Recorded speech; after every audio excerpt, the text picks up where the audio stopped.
Wildfires continue to tear through the west. New tonight in Stevens County, the Goddard Road fire has jumped containment lines and is now prompting level 3 evacuations. This as the Department of Natural Resources is closing all public lands in eastern Washington to public access due to high wildfire danger. We'll have another chance for lightning come Wednesday morning as red flag warnings stay in effect for the area. We've been so neglected and abused. Plus, emotions ran high tonight at a meeting about a new middle school and how it could impact the South Hill Dog Park. We'll break down why some people are so fired up. Good evening and thank you for joining us for KREM 2 News at 10 tonight.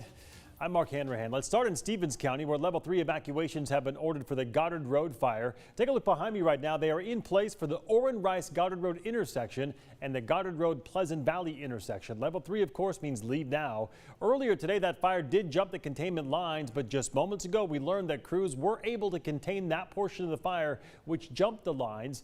The fire did grow another 30 to 40 acres once it did jump the fire lines. It was threatening at that point several structures. As of right now, it is now more than 600 acres in size, and with all the dry fuel on the ground, crews working hard to get a better handle on that fire. And that's what we're being able to check these fires with. Everything's so dry that it's going faster than we can get dozers around it. What's it been like to watch all these aircraft doing their amazing work? Well, I'll tell you one thing, I am so proud of those people that take that particular type of job where they can save other people, and the way they fly around those airplanes is amazing. And I'm looking across the street and see all the firefighters just ready to go to do their jobs. It's just amazing to see that all come together. Right now, aerial support is working to save homes in the immediate area. At least 4 aircraft and multiple crews, including inmate crews, are working on that fire tonight. Meantime, heading over to Okanogan County now, where there are level 3 evacuations in place for 2 fires. One is the Cedar Creek fire burning near Mazama, and the other is the Cub Creek fire burning just north of Winthrop. The biggest of the 2 is the Cub Creek fire, which is scorching more than 32,000 acres now, and it is just 5% contained. The Cedar Creek fire burning near Mazama, that one's grown to now more than 8,000 acres. Crews have that fire 11% contained tonight. We mentioned earlier the Goddard Road fire jumped containment lines because of the strong winds in the area, and we are also expecting another round of dry lightning in the early morning.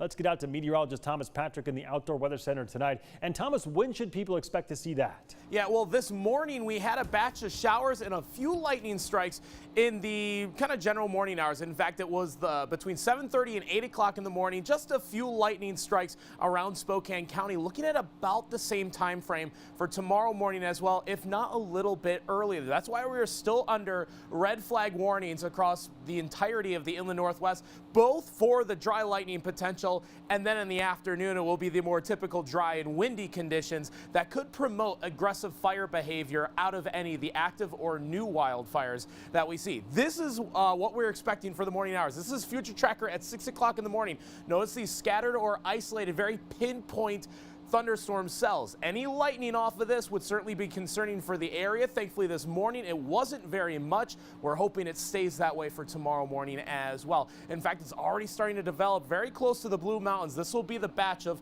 little bit of energy that's going to move into the Palouse, southeastern Washington at first, and move close to Spokane and Coeur d'Alene. Likely going to be promoting some hazy skies, not exactly for tomorrow, but for Thursday, because those fires in northern Washington are so intense, and a little wind shift could blow some smoke, haze, and worse air quality our way as well. So the latest on the red flag warning and when to expect the haziest skies in our region, all in just a few minutes. We'll talk to you then, Thomas. Thank you very much. New tonight, Washington Governor G.inslee scheduled to visit NESPELEM tomorrow to tour the Chewia Creek fire. The governor will meet with the Colville tribe leadership, local business owners, and community members.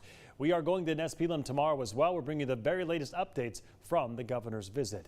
Meantime, that fire is still raging across tribal land. It has grown now to more than 36,000 acres. Crews now have it 40% contained. All evacuation notices have been lowered to level 1. And today, the Peacekeeper Society, along with the River Warrior Society, brought 40,000 pounds of supplies to NESPELEM.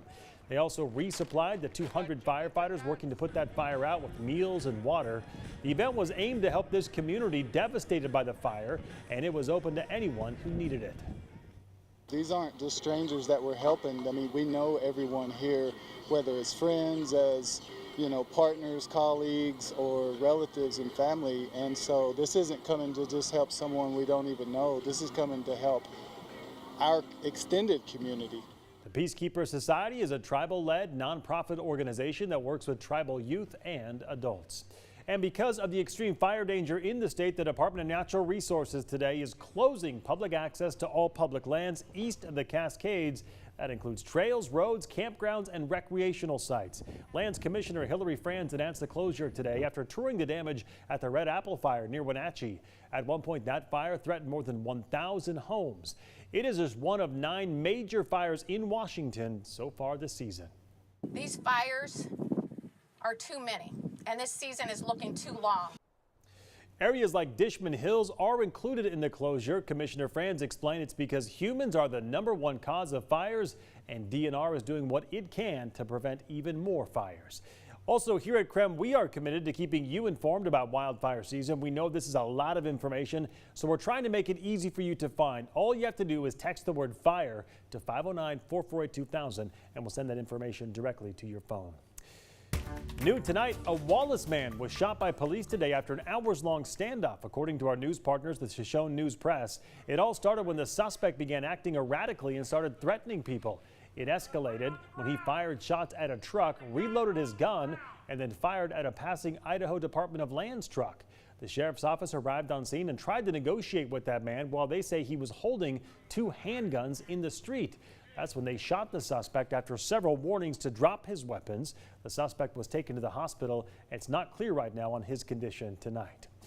38 years ago today, Spokane police officer Brian Orchard was shot and killed in the line of duty. Today, his family, SPD, and Mayor Nadine Woodward placed a memorial sign in his honor at 5th and Pine Street, where he was killed.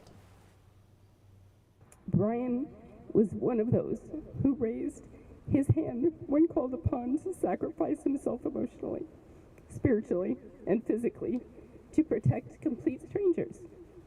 The Bible says, "Greater love hath no man than this, that he lay down his life for his friends."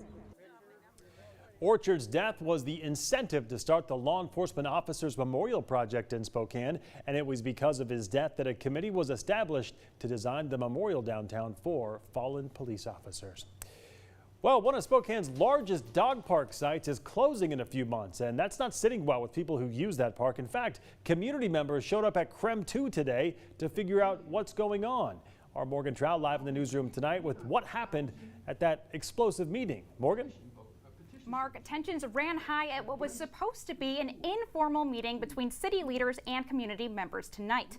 Protesters stood outside a South Hill Middle School to ask why them, as well as myself, couldn't go in to hear the discussion. After 15 minutes, we were allowed in. I will have them go into the schools and just not bring their poopy bags. But I don't have a problem with that, because that's the way I feel like we've been dealt with. What compels someone to threaten to let their dog defecate in a middle school and also bring legal action against the city of Spokane? Well, the answer lies in a highly impassioned meeting between the city, Spokane Public Schools, and a few representatives from the South Hill Dog Park. We've been dumped on before, and that's what's scary. We never did say, yes, we will have you a place before we close it. The about 15-acre South Hill Dog Park is a prized possession to Ed Newman and thousands of other community members in and around Spokane. With the addition of the new Carla Pepperzak Middle School, that park may cease to exist. A huge concern was the lack of information regarding the dog park and the future school. But the city says they have not issued any information because we are so early into the planning process. I don't want to short the public outreach component of identifying what is the best suitable site prematurely. That was another reason why the meeting was originally invitation only. Tonight was just to hear from representatives from the dog park before they open up to public discussion, which they assure they will be doing. Parks and Recreation Director Garrett Jones shares the current dog park is not part of the city's property. Once that space was acquired by the school, they are just following the momentum to help give the park goers more options. What's your plan to get that feedback that we need to let you know as a community this is what we need and want? So pop-up events is a big strategy. Jones says they will be going to community events. Utility bills will have a flyer with the survey and master plan, and they're also printing out paper copies. I kind of feel like I have a special dog in the fight. Construction on the property will begin in a few months, which the city says gives ample time to hear from the community. Reiterate, there have been no definite plans announced yet. But it's not being permanently destroyed. The city just needs more time to figure out another location. The survey to give feedback is on our website. In the newsroom, Morgan Trout, KREM 2 News. All right, Morgan, thank you very much. Well, today the CDC said the Delta variant of COVID-19 accounts for 83% of U.S. cases. But how does it account for the new cases here in the Inland Northwest? We looked at the data. Plus, later on, the newest NHL team, the Seattle Kraken, will be picking players tomorrow who you can expect to see on the roster after the break.